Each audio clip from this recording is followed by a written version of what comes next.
Hi guys, how you doing? This is Ben, the Real Estate Pro, coming at you. Hopefully, going to kick you some knowledge. So, hey, anyway, real quick, I want to go over this Housing Wire article.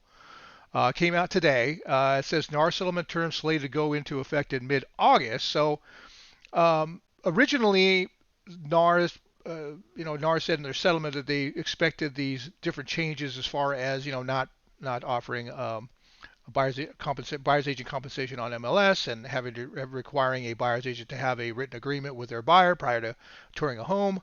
All that stuff was supposed to happen in mid-July, but according to this, looks like August 17th. So they actually put a date on it, which I thought was kind of interesting.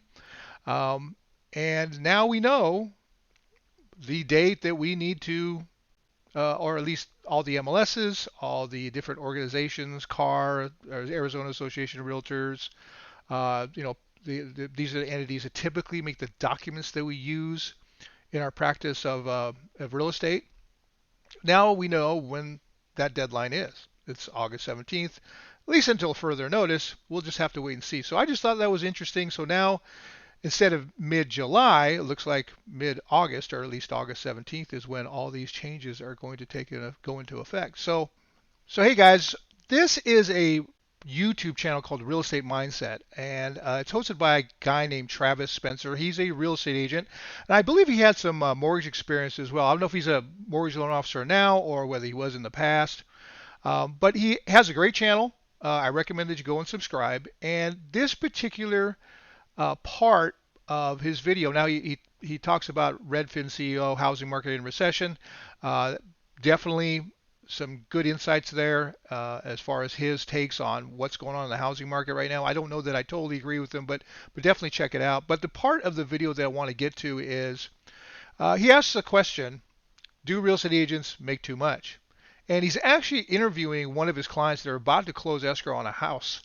And he's obviously very excited about it. But he proposes a couple of questions, or poses a couple of questions to the client, and I think the answers are pretty interesting. So let's go ahead and listen in. I'm sitting here with Jasmine right before closing on her brand new house. Jasmine is the very first client that I've ever personally represented that watches me on YouTube. And first, Jasmine, are you excited about closing on your house today? Yes, we are very excited. We have been waiting for this moment for a long time. Okay. So, Jasmine has agreed to allow me to interview her. But before I do, I want to explain to people, the viewers are probably like, oh my gosh, if I'm purchasing in Houston, will Travis represent me? I want you guys to assume as viewers right now that I am not going to represent you. We're out here driving prices down on houses. So I want to set this up first. Understand that she's a well-qualified buyer. Number one, she already has great spending habits and has maintained great spending habits. Number two, her and her family are not going broke purchasing a house, and they have the proper expectations. So understand that, y'all. My first question, Jasmine, is obviously, you've watched me on YouTube. I've been a little bit concerned, shown some recessionary indicators, potential unemployment. Why did you guys decide, and granted we're in Houston, guys, so this is not Maryland, okay, this is Houston. Why did you guys decide to purchase now and not continue to wait? Well, we actually moved out of the country back in 2013, and then we came back to the States back in 2017. Now that's an interesting question because there's a lot of questions out there as to what's going on with the housing market. Some people believe that we're going to be seeing a crash here pretty soon. Other people think that that's nonsense, that prices will continue to go up. And I know Travis is very much into that debate. He's certainly on the side of that. He believes that we're going to see some type of recession, and then we're going to see some type of downturn in real estate. So, and then he's also very particular about who he represents. If he doesn't feel that he has a client that is in the right mindset or understands the process or what's going on, he won't represent them. So, anyway, let's just go ahead and keep listening.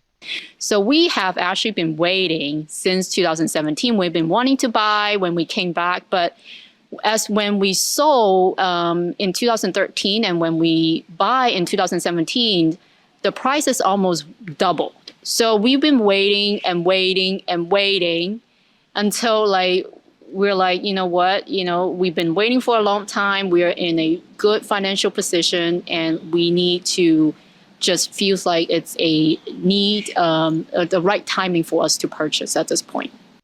And for me, that's really the question is, do I have a client that is in a good financial position to purchase? Now, interest rates, prices on the houses, of course, those things are important. But what's most important is, can you afford it? Are you in a position to where the monthly payment isn't going to cripple you financially? You definitely don't want to, even though people are usually very excited about buying a home, you also don't want to make it a nightmare. Trust me, I went through that back in 2008 during during the crash, and it was really sad to see people that were so excited about their homes, and it turned into a nightmare. So for me, it's all about, hey, it's not. You certainly want to be aware of what's going on in the market, but at the end of the day, it's really about, what are your needs? What can you afford? Is this going to be a good idea from a financial standpoint? Okay. And even though that she said that, I still tried to convince them to rent. You know that. You still decided. I mean, they wanted to move on with their life. Now, the next thing, Jasmine, I told the viewers, we're out there trying to, push prices down. I waived, first of all, I'm going to tell the viewers, the commission on this was $18,000. We were able to waive $6,000 of that commission and have the new home builder match that, actually exceed the $6,000. So we got them another $15,000 off. Bringing me to my next thing, okay? Do realtors, and first of all, guys, despite what she says, I'm going to say, heck yeah, they make too much money. So despite what she says right now, she's going to be a little merciful. But are realtors making too much money? Keeping in mind the commission was supposed to be $18,000. Well, And that's the question. And it's interesting what she says as far as how she feels as a buyer, whether commissions are, or whether real estate agents make too much. But it's kind of, anyway, I'll go ahead and let her say it. Well, for me, coming from the buyer's perspective, right? Of course, we want to pay as little as possible, and as little that we can get away. But I have to kind of keep that in mind that realtor, that's their profession, right? So it's really not I felt like it's not up to me to say whether they make too much or not, because if that's their full-time job, they have to make a living. And the example is back in 2019, 2020, we've been looking, and the realtor at that time have been showing us a lot of homes, but we didn't end up buying during that time frame. So, and then we have to push aside, wait for a few more years. And so that realtor spent a bunch of time with us, but not ended up getting anything from us, right? Well, that's, a lot of real estate agents do talk about that, the amount of time that we spend sometimes with clients. And in that particular case, I certainly think we earn our commission. However, guys, we're in sales. We do not get paid until someone signs a line that is dotted.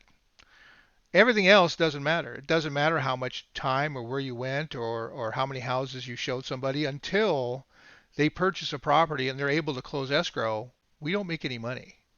So while I do understand why a lot of agents will make that complaint is, wow, I spent so much time with these people, and yeah, I get it. And I feel that way too as well sometimes, but at the end of the day, that's not what we get paid for. We get paid to close. We get paid to, or I should say, we get paid when we close.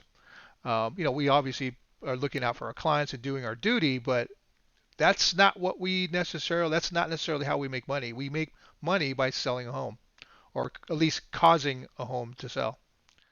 So we kind of have to keep that in mind as well, that, they have to feed their family. They need to make a living. They also need to pay bills. There's a lot of factor that goes in. But now that I'm also thinking, maybe for the higher price point homes, maybe there could be a cap as far as, if people are selling $1 million home, right? So, the commission, it's quite a bit, and some of it might be able to go back to the seller or whatever it is to even out the cost a bit.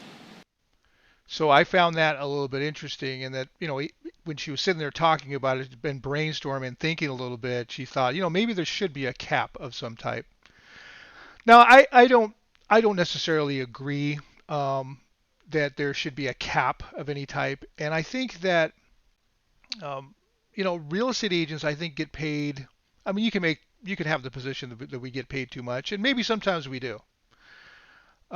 But what I don't like about the current system is, unfortunately, bad agents can get paid very well. Um, you can have an agent that works very hard, does everything for their client, looks out for their fiduciary responsibility, goes the extra mile for them.